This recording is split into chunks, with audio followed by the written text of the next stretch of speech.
I am Kelly Brown Douglas, Dean of the Episcopal Divinity School at Union Theological Seminary here in New York City.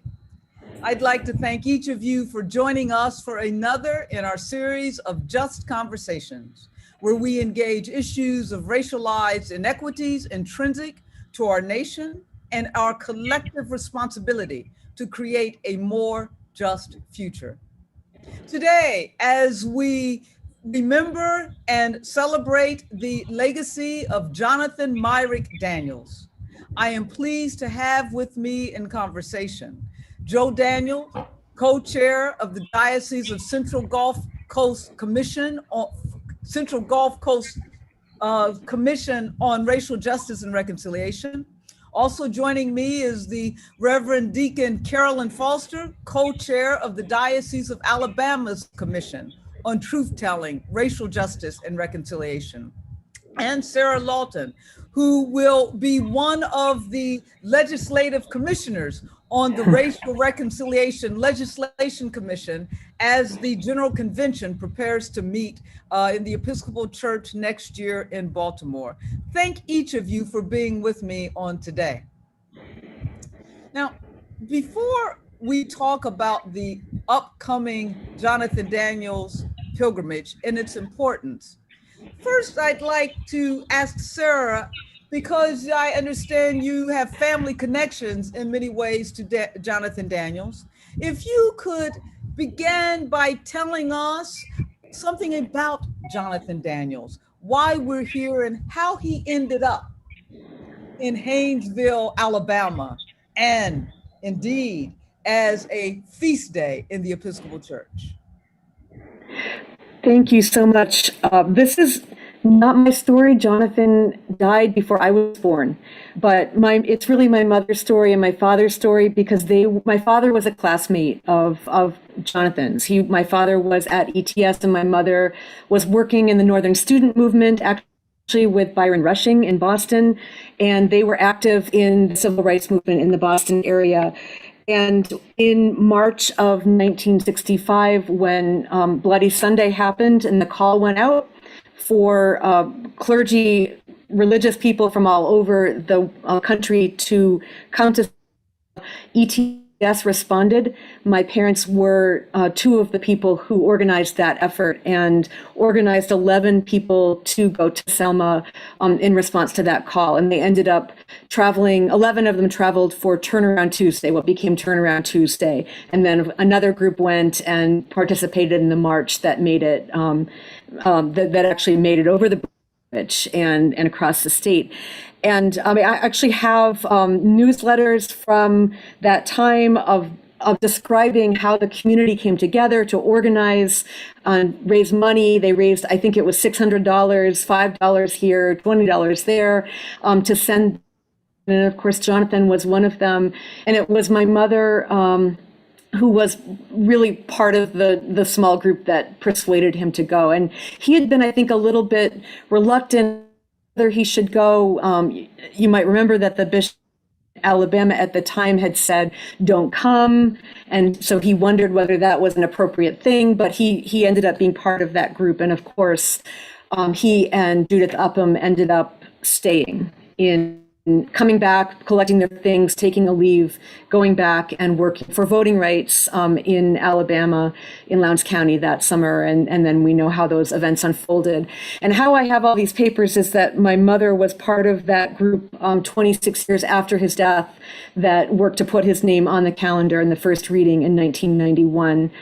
So I have the testimony and all of that, and it became part of the lore of my family. And one of the stories the personal stories was that my parents were on their way to their first call in Western Massachusetts when they heard over the radio of a seminarian who had died in Alabama, and they knew right away that it was Jonathan. And they dropped their things in Western Mass and turned around and went to Keene for his funeral. So that's the connection. Thank you for that. So Jonathan Daniels, was a seminarian at what was then ETS, the Episcopal Theological Seminary in Cambridge, Massachusetts in 1965. And of course, ETS is now EDS here, Episcopal Divinity School at Union. And he and a group of other seminarians went down to Haynesville, Alabama, as you have told the story, encouraged by persons like your parents. So, Joe, if you could pick the story up from there, if you will, because he goes down to Haynesville, Alabama as a seminarian, and he meets, of course, a tragic end as he shields the life of another young teenager that was there at the time, 17-year-old Ruby Sells. And so when we think of the story of Jonathan Daniels, we also have to think in many ways of the story of Ruby Sells, because she's a part of that story and a part of that legacy. So can you talk a little bit about this legacy of Jonathan Daniels, what happened down there, and perhaps why it is important to hold, particularly in the times in which we find ourselves, we're talking about reconciliation, racial reconciliation, to hold these two stories and these two legacies together? Certainly, I'll be happy to. And thank you very much for having us. It's a pleasure to be here. Why Jonathan's legacy is important, and it's particularly in the times that we live in, given the nation's recent racial reckoning as a result of the murder of George Floyd. That fact that you had a white seminarian who had everything in the world to live for. He was from a privileged family. He had everything in the world to live for, and yet he shielded an African-American Black woman who was 17 years old at the time, given the greatest sacrifice that one can make for another. As Dr. King said, Jonathan's actions were the bravest things that he had ever encountered in his Christian ministry. And that's important today in the concept of the work that we do, racial reconciliation, because we have to be cognizant that we're all created in the image of God, and that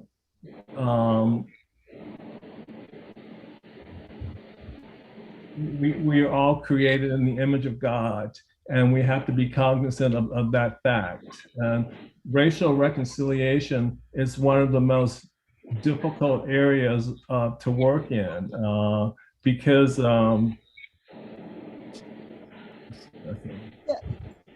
we find ourselves at a fraught time, right, in our nation, and obviously very divided, even as we're talking about this thing of racial reconciliation. And so there were the fact that Jonathan Daniels was in fact murdered as he came down there to do the work of racial justice, particularly voting rights, and we'll get to that in a moment. Me, Joe, as you speak about this thing of reconciliation, that what we saw were people on different sides of this issue, that they would indeed come out with guns and attack. As we know what happened on Bloody Sunday, and now we know what happened in Haynesville. Attacked these young people, seminarians, 17-year-old, with the intention of killing them. And this brings me, Reverend Carolyn, to a question that I want to ask you. You're down there in Alabama, right?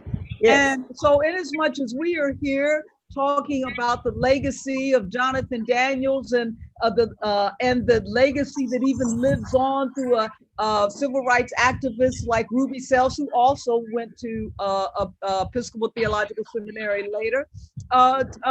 There's another side, there's another legacy that we don't like to talk about. And you're here in Alabama, the very family members of the man who, the murderer of Jonathan Daniels, they still reside in that area. There are young people and teenagers from that time that wouldn't have been supporting Jonathan Daniels and Ruby Sells that still live in that area. When we talk about the legacy of Jonathan Daniels, when we talk about a pilgrimage, which we'll get to in a moment, and racial reconciliation, how, Carolyn, you're in Alabama.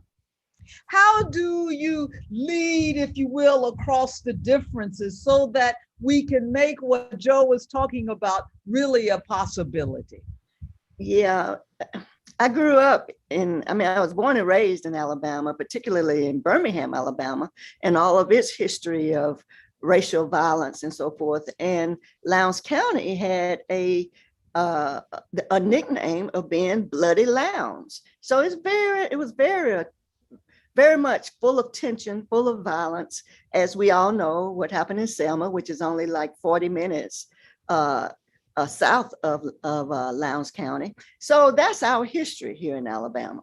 And there are still members of the Coleman family that still lives in Lowndes County today.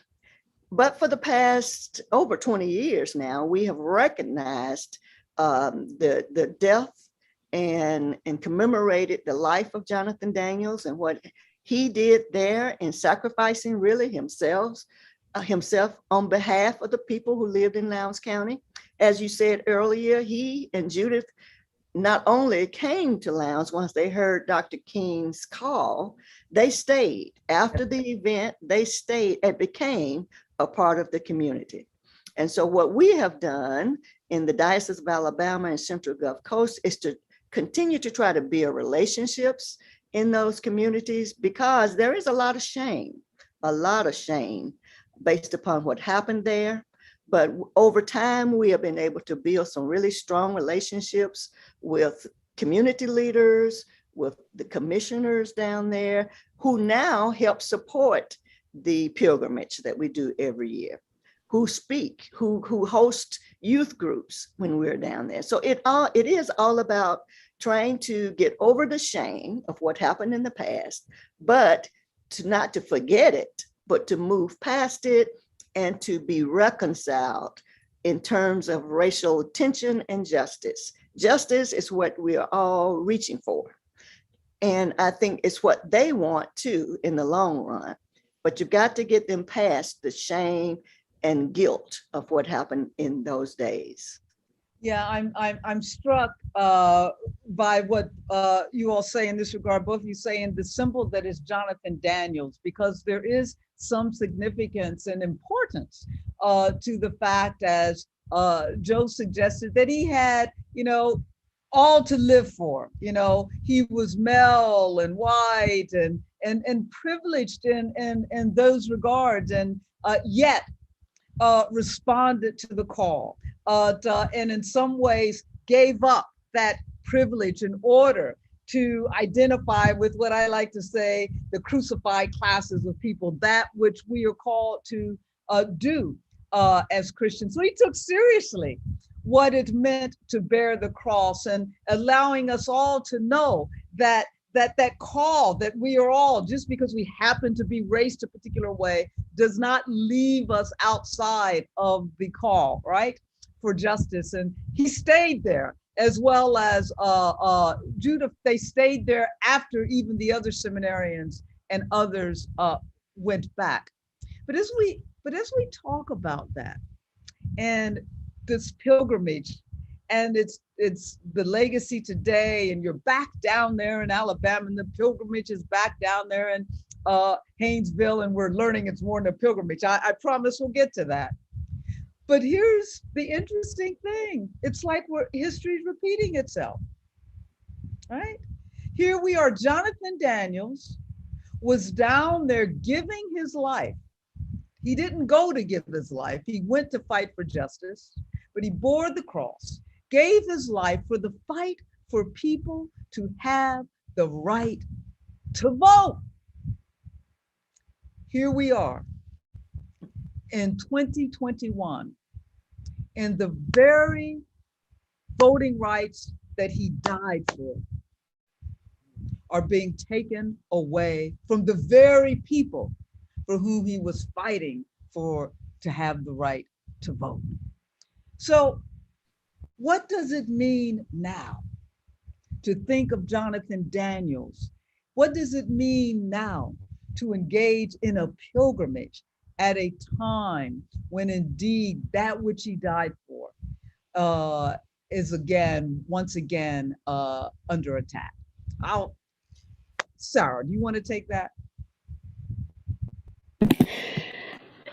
When his name was put on the calendar in 91, now that was 30 years ago, and maybe we didn't think we'd be fighting for the Voting Rights Act or having to do that. Here we are, 30 years now from there, 56 years, he died. And yeah, here we are. I remember that in the testimony, the words were efficacious remembering. It's worth remembering his life and death if we're not also using it to fight for those same rights and the same reconciliation that he died for. That's it. So that's what we have to do. It's only worth it if we're using it for that purpose. And he wrote a lot about the self-righteousness of Northern liberal Yankees, right? I mean, there's a lot of complexity in this racial reconciliation thing. So it's not just, we're going to tell you what to do. Reconciliation is hard, but there are some things that aren't so hard. Voting rights shouldn't be hard. And we got to stand on that. I know, but we got to stand on that. And the reconciliation piece, the segregation, like residential segregation, school segregation, even church segregation still exists today. And that stuff went on too. And that 56 years later, we have to dig in. His life and example and the present day prophetic witness of Ruby Sales and those who are prophets who have lived, thanks be to God, into this present, can give us that strength, that word, then let's make it. So that's our pilgrimage, right? So that's what it's for. Thank you, Sarah. I'd like to add to that, if I may, Dean Kelly. Yes. The reason Christians believe in just race relations is not because of some super law or grand jury decision or new political system at all, but because we believe that God is present and really present in every human being. Keep awake. God appears among us every day and in every moment of every decision and in every relationship of our lives. That was a belief that Jonathan Myrick Daniels lived his life by, and the model by which he gave his life. So keep awake to the memory of and be thankful for the life of Jonathan Myrick Daniels. Thank you, and that's very powerful to keep awake, and to keep his memory alive is to keep awake. And so, how does the pilgrimage, Carolyn, since Joe let us hear, I'm going to ask you this question. So how does the pilgrimage matter? How does it keep us awake? How does it keep the legacy? How is it more, how we like to talk about representation, but it doesn't really do anything? How is the pilgrimage more than just a feel-good couple of days, and then we go back to the places from which we came, and we'll come together again on August 14th, Jonathan Daniels Day, and we'll remember Jonathan Daniels again, but we're going to go back and we aren't going to fight for voting rights but we'll say, thank you, Jonathan Daniels. Tell me about how is this pilgrimage different from all of those kind of pilgrimages that we all know we participate in? I think pilgrimage as a whole is about place and remembering, and then taking that place with you into your life, whether you're visiting the Holy Land or wherever. It's about going and exploring and taking that back with you to your home place. So in terms of Jonathan Daniels in Hayneville and Lowndes County, I am surprised before COVID when we would have this pilgrimage in person. I'm always surprised how many people have never done it before. We generally during the announcement we say, how many of you, this is your first time doing this pilgrimage? And I'm always surprised by the number of new people who said, this is my first time. But I'm also encouraged by the folk who come every year to remember. We need to remember because lest we forget, we repeat the mistakes. And so pilgrimages help us to remember. And if we use pilgrimage for the purpose of working towards justice, then we use it to amplify those issues that still, as you said, sadly, we're still fighting voting rights. We're still having voting rights suppressed and oppressing people still today, more than 50 years later. So as we remember and we see how far we have come, yet how far we still have to go, and that we strengthen our courage, our resolve to continue to work until we all have fair voting rights. So pilgrimage, that for me, that's what pilgrimages do. It reminds me and it launches me forward to continue to do the work. I like that. So it is this active memory. It's what we really believe in the Episcopal Church, that remembering, right? Yes. And so that it is incarnating a memory. It is as we say in our Eucharist, it is the anamnesis. It is actually bringing the past into the present.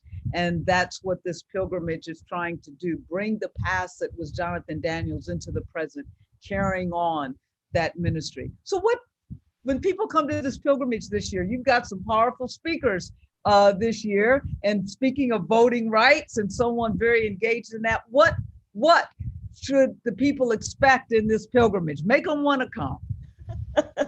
Actually, we're going to come right into your home on Zoom this year. All you have to do is sign on and watch and learn and listen and then do something. So what I'm doing actually at my small congregation is organizing a watch party so that you're not watching it alone. So we are going to be watching it as a congregation. But what you will see this year, something a little different, because we're not able to come together in person because of COVID. Again, we're hoping that next year things will be much better. You will see more about and hear more about the life of Jonathan. What motivated him? What about his faith that made him move from his privileged position to Haynesville, Alabama, to help people to vote? You will hear more about that. You will see every year we do what we call a roll call, because we do acknowledge other martyrs of Alabama who also were murdered because of civil rights. And we did that this year in a congregation or a parish in Selma, Alabama, that Jonathan tried to integrate when he was here. So we actually will do that roll call at St. Paul's Episcopal Church in Selma. So it's going to be a little different this year. So it'll be refreshing. You'll still hear the stories.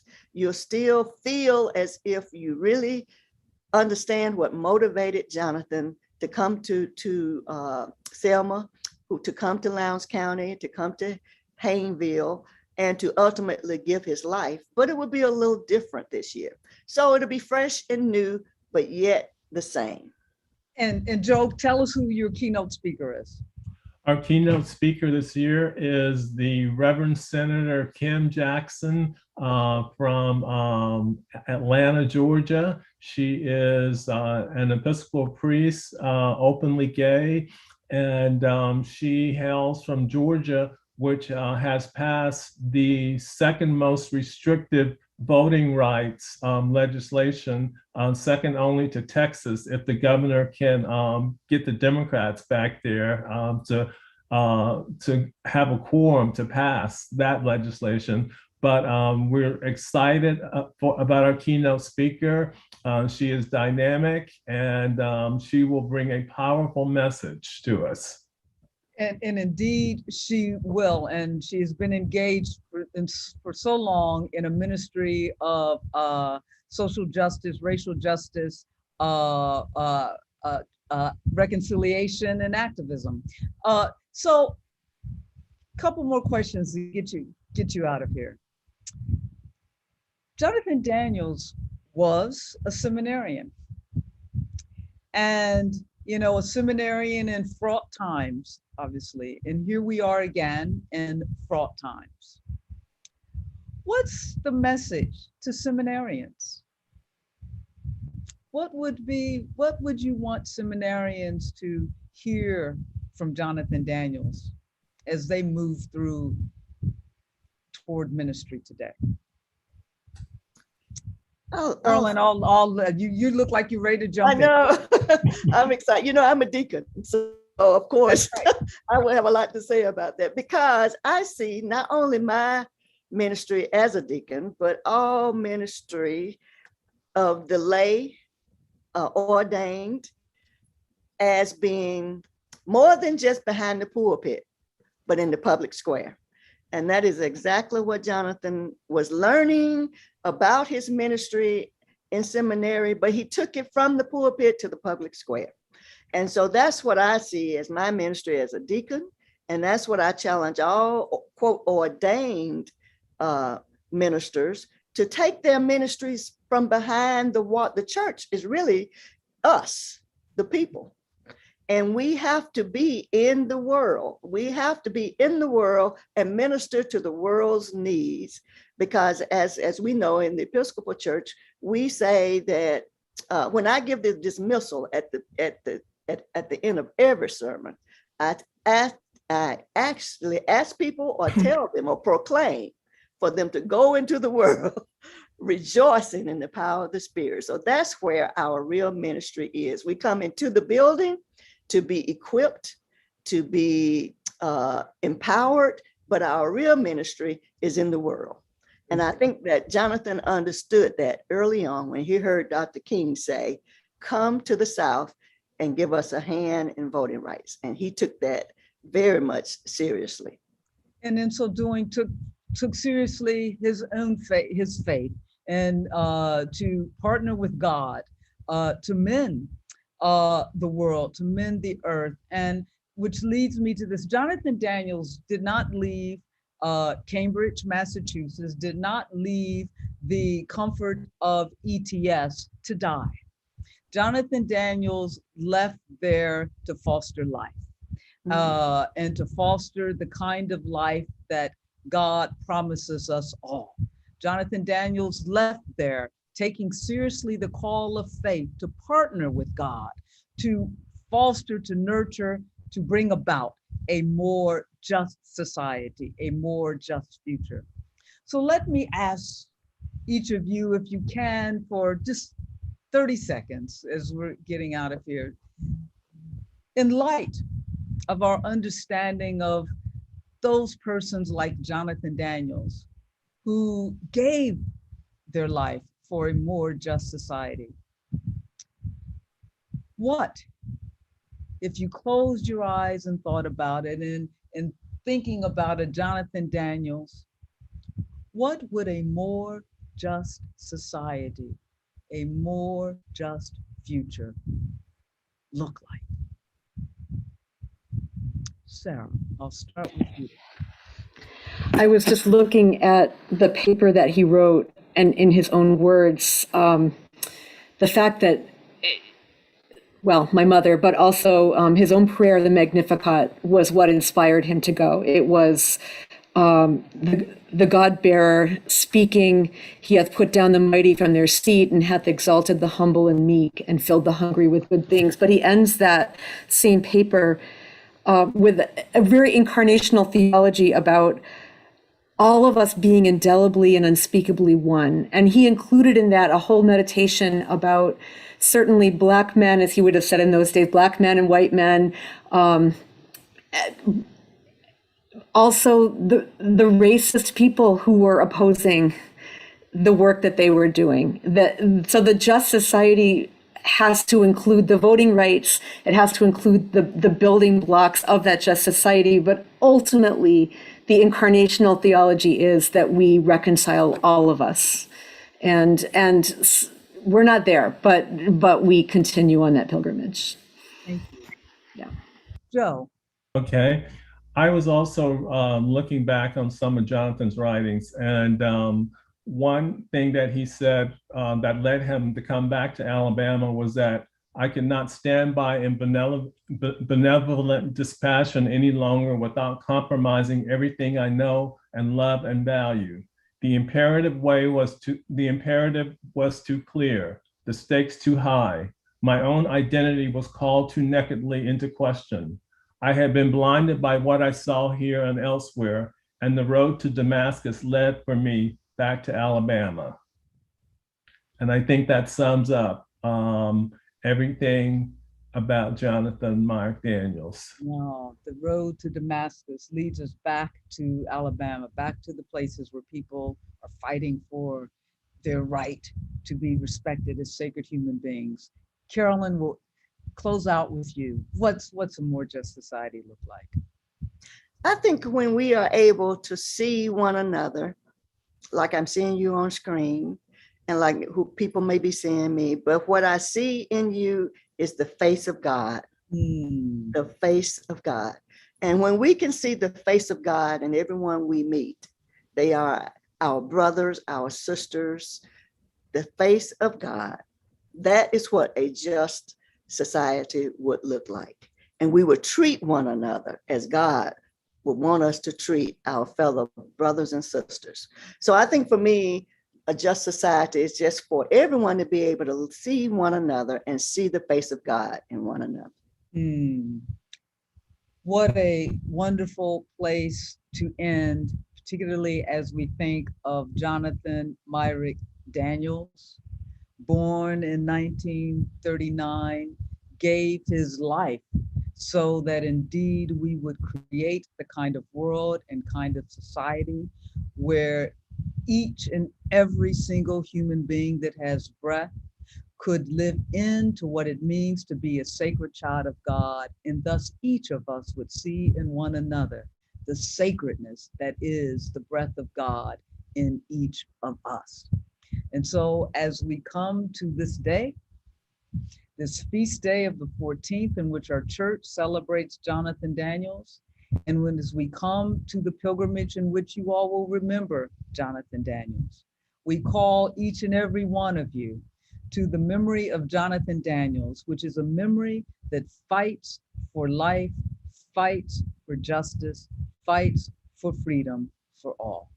Thank you so much, each of you, for being with us, for carrying forth the work that is the work of God's, which is indeed the memory that is Jonathan Daniels. Thank you so much.